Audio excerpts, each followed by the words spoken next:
करने वाले हैं किसी भी स्ट्रॉन्ग फंडामेंटल कंपनी को कैसे आइडेंटिफाई कर सकते हैं और उसमें कैसे पैसा अपना लॉन्ग टर्म के लिए इन्वेस्ट कर सकते हैं। आज हम बात करेंगे कैसे आप किसी फंडामेंटल देख सकते हैं किसी कंपनी का। तो चलिए हम स्टेप बाय स्टेप बताते हैं क्या होता है और कौन सा रेशियो रेट फ्ले दिखा सकता है और कौन सा रेशियो सही होते हैं। ठीक है, तो आइए स्क्रीन पर बना रही है। वीडियो में पहली बार आया तो लास्ट तक देख के जरूर जाइएगा। ठीक है, चलिए देखिए मार्केट कैप 3 तरह के होते हैं। एक होता है large cap, mid cap, small cap. जो लार्ज कैप कंपनी होता है उसका मार्केट कैप 1 लाख करोड़ से ऊपर होता है और जो मिड कैप होता है उसका मार्केट कैप होता है 50,000 से ऊपर और जो स्मॉल कैप कंपनी होता है उसका मार्केट कैप होता है 5,000 करोड़, 10,000 करोड़, 15,000 करोड़ होता है। ठीक है, तो ये होता है मार्केट कैप। अब हम बात करें करेंट प्राइस। करेंट प्राइस क्या होता है? करेंट प्राइस का मतलब होता है कि कंपनी अभी कितना पे ट्रेड कर रहा है। तो इसका करेंट प्राइस है 412, तो कंपनी 412 पे ट्रेड कर रहा है, इसको बोलते हैं करेंट प्राइस। और जो हाई लो होता है, जो आप स्कैनर आप खोलिएगा तो उसमें हाई और लो दिखाएगा। हाई का मतलब होता है कि 22 वीक में स्टॉक कितना हाई लगाया है, कितना ऊपर गया है। और जो लो होता है, जो 52 वीक में कंपनी कितना लो पे सस्टेन किया, वो होता है हाई एंड लो। तो कंपनी का आप देख सकते हैं 522 पे हाई लगाया है, इसका लो है 158 पे। अब हम बात करेंगे पी, स्टॉक पी। पी क्या होता है? पी होता है प्राइस टू अर्निंग। इसका मतलब होता है इस पी होता है प्राइस टू अर्निंग। इसका मतलब होता है, यह बताता है कि इन्वेस्टर कंपनी के 1 रुपया प्रॉफिट के लिए कितना पैसा देने के लिए रेडी है। ठीक है, एग्जाम्पल अगर हम बताएं तो किसी भी कंपनी का शेयर मार्क किसी भी कंपनी का 400 रुपया प्राइस चल रहा है, उसका ईपीएस है 20 रुपया, तो उसका पी कितना हुआ? 20 रुपया। प्राइस टू अर्निंग उसका 20 रुपया हुआ। ठीक है, तो जितना प्राइस टू अर्निंग कम रहेगा उतना कंपनी के लिए बेस्ट होता है। अगर मान लीजिए किसी कंपनी का पी हो गया 30, तो ज़्यादा एक्सपेंसिव कंपनी हो गया क्योंकि उसका वैल्यूएशन ज़्यादा ऊपर है। अगर किसी कंपनी का पी है 15 से 20, तो कंपनी चीप है, सस्ता है। तो इसी के लिए पी रेशियो हम लोग देखते हैं कि कंपनी कितना वैल्यूएशन पे है और कितना लो वैल्यूएशन पे। तो वैल्यूएशन के लिए हम पी देखते हैं। ठीक है, बुक वैल्यू का मतलब होता है, बुक वैल्यू का मतलब होता है कंपनी की असली वैल्यू। अगर आज सब एसिड बेच दिया और सारा लोन चुका दिया जाए तो कंपनी के बाद कितना बुक वैल्यू बचेंगे। तो इसका फार्मूला होता है एसिड माइनस लायबिलिटी। ठीक है, तो इसको बोलते हैं बुक वैल्यू। डिविडेंड का मतलब होता है कंपनी अपने प्रॉफिट को शेयर होल्डर में कितना पैसा दे रहा है एक्स्ट्रा। जैसे मान लीजिए किसी कंपनी का प्रॉफिट हुआ, तब किसी कंपनी सोच रहा है कि अपने शेयर होल्डर को कुछ रुपया डोनेट कर देते हैं, बोनस के लिए दे देते हैं, तो इसको बोलते हैं डिविडेंड। इसीलिए डिविडेंड होता है। अब ROC, return on capital employment, ये चीज़ क्या होता है? कंपनी अपना टोटल कैपिटल का कितना अच्छा यूज कर रहा है, उसको बोलते हैं ROCE। ROCE जितना ऊपर होता है उतना बेस्ट होता है। अगर किसी भी कंपनी का ROCE 15 के नीचे है तो उसको रेड फ्लैग माना जाता है। अगर किसी भी कंपनी का ROCE 20 से ऊपर है तो अच्छा होता है। अब हम बात करेंगे ROE, return on equity. Return on equity, इसका मतलब होता है कि शेयर होल्डर के पैसा से कंपनी कितना प्रॉफिट जनरेट कर रही है, इसको बोलते हैं ROE। और किसी भी कंपनी का ROE 20 से ऊपर है तो अच्छा होता है, अगर 20 से नीचे है तो रेड फ्लैग होता है। इस कंपनी का आप देख सकते हैं ROE 14 है तो यह रेड फ्लैग में होता है। ठीक है, तो ROE यही होता है। अब हम बात करेंगे फेस वैल्यू। फेस वैल्यू का मतलब क्या होता है? कंपनी ने जब शेयर इशू किया था तो उसका एक्चुअली वैल्यू क्या थी, उसको बोलते हैं फेस वैल्यू। मतलब कंपनी जब लिस्टेड हुआ था उसका ओरिजिनल वैल्यू क्या था, उसी को बोलते हैं फेस वैल्यू। तो इसका फेस वैल्यू 2 है, तो ठीक है, इसको बोलते हैं फेस वैल्यू। अब हम बात करेंगे पे ग्रेस। अब हम बात करेंगे debt to equity. Debt to equity का मतलब होता है कंपनी में कितना कर्जा है, कंपनी में कितना कर्जा है उसको बोलते हैं debt to equity. Debt to equity जितना कम होता है उतना कंपनी के लिए बेहतर होता है, कंपनी डेट के लिए फ्री होता है। अगर इसका डेट टू इक्विटी आप देखेंगे तो 0.02 है तो सही है। अब हम बात करेंगे पेग रेशियो। पेग रेशियो का मतलब क्या होता है? पेग रेशियो का एक फार्मूला भी होता है, पीई डिवाइडेड ग्रोथ। इसका मतलब होता है कि शेयर महंगा है या ग्रोथ के हिसाब से सस्ता है, तो पेग रेशियो यही होता है। पेग रेशियो को आप पेग रेशियो अगर आपको निकालना है तो उसका पी ले लीजिए और डिवाइड बाय जो उसका ग्रोथ है उससे आप डिवाइड कर दीजिए तो आपको निकल जाएगा कि कंपनी शेयर के हिसाब से महंगा या सस्ता है, वो आपको डिसाइड होता है। ठीक है। और ये जो चेंज इन प्रोमोटर होल्डिंग है तो क्वार्टर बाई क्वार्टर दिखाता है कि प्रमोटर क्या बेच रहा है अपना इक्विटी या और बाइंग कर रहा है, उसी को प्रमोटर होल्डर का दिखाता है। अब नीचे आते हैं हम। अब हम क्वार्टर रिजल्ट इसके बारे में देखते हैं। कंपनी का क्वार्टर रिजल्ट क्या है? कंपनी हर 4 मंथ में क्वार्टर रिजल्ट अपना जारी करता है, अपना सेल दिखाता है, रेवेन्यू दिखाता है, एक्सपेंस दिखाता है, नेट प्रॉफिट क्या है, ईपीएस क्या है, वो सब क्वार्टर रिजल्ट में आपको दिखने को मिल सकता है। उससे आप आइडेंटिफाई कर सकते हैं कि कंपनी अच्छा ग्रोथ कर रहा है या ना कर रहा है। तो अब इसका हम बात करें क्वार्टर रिजल्ट का। इसका आप देख सकते हैं सेल दिसंबर 2025 में कंपनी का सेल था 121 और मार्च 2026 में बढ़कर 126 है, तो कंपनी का सेल ऑलरेडी कंसिस्टेंसी के साथ बढ़ रहा है। अब बात करेंगे एक्सपेंस कंपनी का खर्चा। एक्सपेंस कंपनी के कितना बढ़ रहा है, तो एक्सपेंस भी लगातार बढ़ रहा है, तो थोड़ा सा रेड फ्लैग हो सकता है। अगर किसी भी कंपनी का एक्सपेंस घट रहा है तो और बेस्टर हो सकता है, क्योंकि कर्जा कम ले रहा है, खर्च कम लग रहा है। ठीक है, तो वही एक्सपेंस होता है, एक्सपेंस रेशियो होता है। अब ऑपरेटिंग प्रॉफिट क्या होता है? ऑपरेटिंग प्रॉफिट ये होता है कि कंपनी का असली वैल्यू प्रॉफिट होता है या ना, मतलब कंपनी का एक्चुअली प्रॉफिट हो रहा है या ना। इसका फार्मूला भी आप निकाल सकते हैं, sale minus operating expenses. Sale से आप माइनस कर दीजिए जो आपका एक्सपेंसेस जो खर्चा है वो आपको दिखाएगा ऑपरेटिंग प्रॉफिट में आएगा। तो इसका मतलब क्या होता है कि ऑलरेडी ये सब काट के पैसा जनरेट कर रहा है कि नहीं, जो खर्चा जो कंपनी जो सेल किया है और जो कंपनी का खर्चा है वो माइनस करके कितना प्रॉफिट बढ़ रहा है बन रहा है वो दिखाता है ऑपरेटिंग प्रॉफिट। ठीक है, तो इसका कंसिस्टेंसी बढ़ रहा है तो अच्छा है, ग्रीन फ्लैग है। अब बात करेंगे ऑपरेटिंग प्रॉफिट मार्जिन, ये भी अच्छा होता है ऑपरेटिंग प्रॉफिट मार्जिन। इसका भी देखिए दिसंबर 2025 में 23% से बढ़कर मार्च 2026 में 24% है, तो ऑपरेटिंग प्रॉफिट मार्जिन कंसिस्टेंसी बढ़ रहा है। अदर इनकम कंपनी का नहीं है, इंटरेस्ट नहीं है कंपनी का और अच्छा है। डिप्रिसिएशन का मतलब क्या होता है?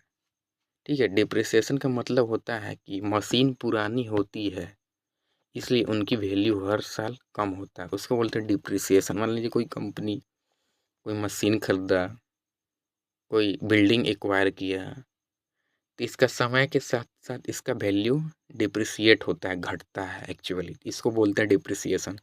डिप्रिसिएशन जितना आपका बढ़ता है उतना आपका सही होता है। ठीक है। अब हम बात करेंगे profit before tax. Profit before tax क्या होता है? प्रॉफिट बिफोर मतलब टैक्स देने से पहले जो प्रॉफिट है, मान लीजिए अगर आपका जो आपने जो प्रॉफिट किया गवर्नमेंट के टैक्स देने से पहले आपका प्रॉफिट कितना है, इसमें आपका दिख रहा है 22-23 है, तो टैक्स देने के बाद मतलब गवर्नमेंट को आप टैक्स दे चुके हैं, तो इसमें आप देखिएगा मार्च 2026 में 22% गवर्नमेंट को टैक्स दे करके बचा है नेट प्रॉफिट 18% 18 बचा है। ठीक है, तो ये अच्छा देखिए इसमें भी आपका प्रॉफिट कंसिस्टेंसी बढ़ रहे हैं, ग्रोथ हो रहे हैं। ईपीएस क्या होता है? Earning per share. मतलब कि ईपीएस का मतलब होता है कि हर शेयर पर कितना प्रॉफिट कमा रहा है, जनरेट कर रहा है, जिसका ईपीएस पे कंसिस्टेंसी बढ़ रहे हैं। ठीक है, तो यही होता है ईपीएस। तो इसमें भी आप प्रॉफिट लॉस यही है, सेल देखिए कंपनी का लगातार बढ़ रहे हैं। सेल मार्च 2025 में 376 से बढ़कर मार्च 2026 में 442 हो गया। तो इसका आप देखिएगा सेल आप देखिएगा तो मार्च 2020 से बढ़ के 6 साल में इसका सेल कंसिस्टेंसी बढ़ रहे हैं, तो ये कंपनी के लिए ग्रीन फ्लैग हो सकते हैं। एक्सपेंसेस भी इसका थोड़ा मॉडरेट लेवल पे है, तो इसकी कोई दिक्कत नहीं है। फिर ऑपरेटिंग प्रॉफिट मार्जिन इसमें आप देखिएगा तो ऑपरेटिंग प्रॉफिट मार्जिन भी इसमें बढ़ रहा है, इंक्रीमेंट हो रहा है, साल बाई साल हो रहा है। अदर इनकम कंपनी देखिए, मार्च 2023 में माइनस में था इसका, जो अदर इनकम आता था वो माइनस में था। अब देखिए इसका मार्च 2026 में अब ग्रीन में आ चुका है, तो ये अच्छा हो सकता है। इंटरेस्ट कंपनी कुछ लोन लिया हुआ तो इंटरेस्ट का बढ़ रहा है, इंटरेस्ट इसका कम हो रहा है। जिस कंपनी का इंटरेस्ट कम होते जाता है वो सबसे बेस्ट होता है। देखिए आप देखिएगा तो मार्च 2023 में इंटरेस्ट इसका था 4 से मार्च 2024 में 3 हुआ, फिर मार्च 2025 में 1 हुआ, फिर मार्च 2026 में 2 हुआ। इसका इंटरेस्ट घट रहा है, मतलब लोन कम रहा है, जिस लोन कम लेगा तो इंटरेस्ट भी कम पे आउट करना पड़ेगा, तो अच्छा होता है। अब आपको बताया था डिप्रिसिएशन का मतलब क्या होता है कि जो वैल्यू जो समय के साथ साथ डिप्रिशिएट होता है वही होता है, तो इसका सही होता है। ये बिफोर प्रॉफिट बिफोर टैक्स वही होता है, टू टैक्स देने से पहले जो आपका प्रॉफिट है उसको बोलते हैं बिफोर प्रॉफिट टैक्स होता है। फिर टैक्स देने के बाद जो नेट प्रॉफिट होता है वही एक्चुअली कंपनी के पास आता है। तब इसमें देख सकते हैं नेट प्रॉफिट भी कंपनी का कंसिस्टेंसी बढ़ रहा है, 30 से 22 हुआ, फिर 53 हुआ, फिर 56 हुआ, तो अच्छा है, कंपनी के लिए रेड फ्लैग है। ईपीएस अर्निंग पर शेयर भी आप देखिएगा तो 2023 से 2.64, 3.23, 4.06, 4.20, तो कंसिस्टेंसी कंपनी का ईपीएस बढ़ रहा है। डिविडेंड पे आउट कर रहा है, डिविडेंड भी कंपनी देखिए मार्च 2025 में कंपनी 7% डिविडेंड अपने शेयर होल्डर को दिया था। अब देखिए अब 2026 में कंपनी ने 10% डिविडेंड दे रहा है। इसका मतलब कि कंपनी और प्रॉफिट जनरेट कर रहा है, तो और डिविडेंड एक्स्ट्रा अपने शेयर होल्डर को दे रहा है, तो ये भी अच्छा संकेत दिखने को मिल सकता है।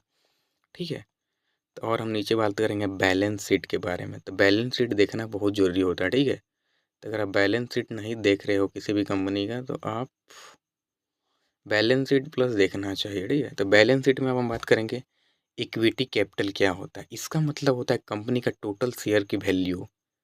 कंपनी का टोटल शेयर की वैल्यू को बोलते हैं इक्विटी कैपिटल। ठीक है, रिजर्व क्या होता है, रिजर्व का मतलब होता है कंपनी ने कितना प्रॉफिट बचाया है। अगर मान लीजिए कोई कंपनी ने कमाया तो अपने पास कितना प्रॉफिट रख रहा है, बचा रहा है, उसको बोलते हैं रिजर्व। रिजर्व मतलब जमा करना होता है। ठीक है, तो वही बोलते हैं रिजर्व बोलते हैं। जितना रिजर्व बढ़ता है उतना और बेस्ट होता है। तो इस कंपनी के आप देख सकते हैं मार्च 2025 में 317 था, अब देखिए मार्च 2026 में 421 हो गया। तो कंपनी का रिजर्व बढ़ रहा है तो और बेस्ट होता है, कंपनी और कैश जनरेट करके अपने पास बचा रहा है। ठीक है, ये होता है रिजर्व होता है। ब्रोइंग का मतलब होता है कंपनी का टोटल लोन, कंपनी कितना लोन लिया है उसको बोलते हैं ब्रोइंग। तो आप देखिए ना मार्च 2023 में कंपनी का जो ब्रोइंग कर्जा था 45 था। मार्च 2024 में 0 हुआ, मार्च 2025 में 1 हुआ, फिर मार्च 2026 में 9 हुआ। तो मतलब ब्रोइंग घट ही रहा है, बढ़ नहीं रहा है। आप देखें तो मार्च 2023 में 45 था, अब मार्च 2026 में 9 रहा था, मतलब कंपनी अब कर्जा कम ले रही है। ठीक है, तो अच्छा संकेत होता है। और लायबिलिटी वही होता है, टोटल लायबिलिटी इसको जोड़ करके टोटल लायबिलिटी मतलब कर्जा होता है, तो टोटल लायबिलिटी 565 है। फिर फिक्स एसिड मतलब होता है कंपनी कहाँ पैसा अपना इन्वेस्ट कर रहे है, फिक्स कर रहा है। तो देखिए कंपनी का फिक्स एसिड बढ़ रहा है। अब देखें तो मार्च 2025 में कंपनी का रहा 172 एसिड रहा, अब मार्च 2026 में 213 रहा, तो बढ़ रहा है कंसिस्टेंसी, तो और अच्छा होता है। ठीक है, तो यही होता है। CWIP का मतलब होता है कंस्ट्रक्शन वर्क इन प्रोग्रेस। जो प्रोजेक्ट अभी कंप्लीट नहीं होता उसको बोलते हैं CWIP। तभी कंपनी के पास 23 प्रोजेक्ट बचा है, इनकम्प्लीटेड है, अभी इसको कंप्लीट करना है, तो इसको बोलते हैं CWIP होता है। अब कंपनी अब हम बात करेंगे इन्वेस्टमेंट। तो कंपनी अभी इन्वेस्टमेंट 0 है, तो कंपनी कहीं इन्वेस्टमेंट नहीं कर रहा है, तो वही हो गया टोटल एसिड। ये आप किसी भी कंपनी का अगर कैश फ्लो, अगर किसी भी कंपनी का बैलेंस शीट देखते हैं तो टोटल लायबिलिटी और टोटल एसिड बराबर होता है। ठीक है, तो इसके बारे में हम नेक्स्ट वीडियो में बताएंगे क्यों बराबर होता है, अभी इतना ही आप समझिए। उसके बाद बात करेंगे हम कैश फ्लो। कैश फ्लो सबसे इम्पोर्टेंट होता है। कैश फ्लो यह बताता है कंपनी एक्चुअली कैश जनरेट कर पा रही है या नहीं। आप किसी भी कंपनी का आप एनालाइज़ करोगे तो उसका प्रॉफिट एंड लॉस और कैश फ्लो के साथ आप उसको कंपेयर करके देखिए कि कंपनी के पास ऑलरेडी कैश जनरेट हो रहा है या नहीं। नहीं तो कितना कंपनी जो होते हैं ना, उसका सेल बढ़ रहा है, प्रॉफिट बढ़ रहा है, बट उसका कैश फ्लो जनरेट नहीं हो रहा है, तो कंपनी में कहीं न कहीं फ़ॉल्ट है, कहीं न कहीं ट्रैप करने वाला कंपनी है। तो उसके लिए आप बचें, उसके लिए हम नेक्स्ट वीडियो बताएँगे कैश फ्लो कैसे आप देख सकते हैं और प्रॉफिट लॉस के साथ-साथ आप कैश फ्लो कैसे देख सकते हैं। तो उसके बारे में हम नेक्स्ट वीडियो में बताएँगे, आप इस वीडियो में भी बने रहिए। अब हम बात करेंगे कैश फ्लो क्या होता है। तो कैश फ्लो जनरली यही होता है कि कंपनी कितना कैश जनरेट कर रही है, प्रॉफिट, रेवेन्यू के सब काट के कंपनी के पास एक्चुअली कैश कितना आ रहा है, तो उसी को बोलते हैं हम कैश फ्लो। तो इसके बाद बात करेंगे हम कैश फ्रॉम ऑपरेटिंग एक्टिविटी क्या होता है। तो वही होता है कि कैश फ्लो ऑपरेटिंग बिजनेस में असली कैश कितना आ रहा है, मतलब जो बिजनेस चल रहा है उससे कितना कैश जनरेट हो रहा है, उसको बोलते हैं कैश फ्रॉम ऑपरेटिंग एक्टिविटी। तो इसमें आप देखेंगे तो मार्च 2025 में 27 था और मार्च 2026 में 66 था। तो मतलब कि जितना आपका कैश फ्रॉम ऑपरेटिंग एक्टिविटी बढ़ता है, कंसिस्टेंसी के साथ बढ़ता है, तो और अच्छा होता है, मतलब एक्सीलेंट होता है, ठीक है। तो कंपनी आप देखिए तो इसमें आप 2025 से लेकर 2026 में 1 साल के अंदर कंपनी का जो ऑपरेटिंग एक्टिविटी था वो डबल हो चुका थी। बहुत अच्छा सिग्नल है, बहुत अच्छा सिग्नल है, ठीक है। अब हम बात करेंगे कैश फ्रॉम इन्वेस्टिंग एक्टिविटी। इसका मतलब क्या होता है कि जो भी कंपनी मान लीजिए अपने कंपनी के लिए जैसे मशीन खरीदना, फैक्ट्री बनाना, इन्वेस्टमेंट करना, किसी भी लैंड को एक्वायर करना, इसको बोलते हैं इन्वेस्टिंग एक्टिविटी। मतलब कंपनी कहाँ-कहाँ इन्वेस्ट कर रहा है। जैसे कोई कंपनी ने मान लीजिए नया बिल्डिंग खरीद लिया, नया ट्रक खरीद लिया, अपना वेयरहाउस के लिए ट्रक खरीद लिया, लैंड खरीद लिया, मशीन खरीद लिया। तो जितना ऑपरेटिंग इन्वेस्टिंग एक्टिविटी जितना बढ़ता है, माइनस में जितना जाता है उतना कंपनी के लिए बेस्ट होता है। तो माइनस में इसका मतलब माइनस देख रहे हैं, इसका मतलब नहीं कि नेगेटिव है, नहीं ये पॉजिटिव है, क्योंकि इसका -120 है। तो मतलब और कंपनी और इन्वेस्ट कर रहा है, कुछ लोन, कुछ ज़मीन ले रहा है, कुछ गाड़ी ले रहा है, कुछ फैक्ट्री बना रहा है, कोई मशीन खरीद रहा है। तो जितना आपका बढ़ेगा कैश फ्रॉम इन्वेस्टिंग एक्टिविटी उतना बेस्ट होता है। तो आप देखिए इसमें डबल हो चुका है ऑलरेडी, मतलब डबल ही हो चुका है। अब हम बात करें कैश फ्रॉम फाइनेंशियल एक्टिविटी। इसका मतलब होता है कि कंपनी ने कितना लोन लेना, लोन चुकाना, डिविडेंड देना, मतलब यही होता है कि कंपनी मान लीजिए कोई लोन लिया है तो कितना उसको चुका रहा है। मान लीजिए कोई डिविडेंड देना, कंपनी कितना डिविडेंड दिया है। इसी को बोलते हैं कैश फ्रॉम फाइनेंशियल एक्टिविटी। तो ये जो जितना माइनस में होता है वो अच्छा होता है। तो इसमें आप देखिए अभी कंपनी ने लोन चुकाया था मार्च 2026 में 3, फिर लोन ले लिया मार्च 2026 में, थोड़ा ये रेड फ्लैग हमको दिखने को मिल सकता है। तो कैश फ्रॉम फाइनेंशियल एक्टिविटी जितना आपका माइनस में रहेगा उतना अच्छा बेस्ट रहेगा, क्योंकि लोन चुका रहा है तो इसका माइनस में जाएगा। अब मार्च 2026 में देखिए तो लोन फिर ले लिया है 47 का, तो ये थोड़ा सा रेड फ्लैग देखने को मिल सकता है। अब टोटल कैश फ्लो कितना है तो माइनस में है, तो ये भी रेड फ्लैग देखने को मिल सकता है। क्योंकि टोटल जो होता है, टोटल कैश इंक्रीज या डिक्रीज होता है तो इंक्रीज ही में होना चाहिए, क्योंकि डिक्रीज में होता है तो कंपनी के लिए निगेटिव साइन होता है। तो आप ये चीज़ ज़रूर देखें। अब हम बात करेंगे रेशियो क्या होता है। रेशियो देखिए, डेटर डे का मतलब क्या होता है कि स्टॉक कितना दिन गोदाम में पड़ा रहा है। डेटर डे का मतलब होता है कि मान लीजिए कोई कंपनी के पास, मान लीजिए कोई कंपनी ई कॉमर्स का कंपनी है, ठीक है। तो उस कंपनी के अंदर उसका जो प्रोडक्ट है वो उसका गोदाम में कितना दिन तक होल्ड रहा है, मतलब कितना दिन तक रखा गया है, उसको बोलते हैं डेटर डे। मतलब इसका मतलब कि कंपनी कितना दिन में सेल कर रहा है, कितना दिन तक अपना सामान को रख रहा है, उसको बोलते हैं डेटर डे। डेटर डे आपका जितना कम होगा उतना अच्छा होता है, ठीक है। क्योंकि यार ज़्यादा दिन तक सामान आप रखेंगे तो उसमें ख़राब होना, नुकसान होना तो अच्छा नहीं होता है। अब जल्दी में किसी सामान को बना रहे हो, अब मार्केट में सेल कर दे तो अच्छा होता है। डेटर डे वही बताता है। डेटर डे आपका जितना कम होगा सही होता है। देखिए आप इसमें मार्च 2024 में 3 साल के अंदर में डेटर डे कम हो रहा है तो अच्छा सिग्नल है, और अब और धीरे-धीरे कम होगा, ठीक है। इन्वेंट्री डे का मतलब क्या होता है इन्वेंट्री डे का मतलब होता है कि स्टॉक कितना दिन इन्वेंट्री डेटर डे का मतलब नहीं, सॉरी, डेटर डे का मतलब होता है कि कस्टमर कितना दिन में पैसा दे रहा है, ठीक है, उसको डेटर डे बोलते हैं। इन्वेंट्री डे का मतलब होता है गोदाम में कितना दिन तक रखा गया है।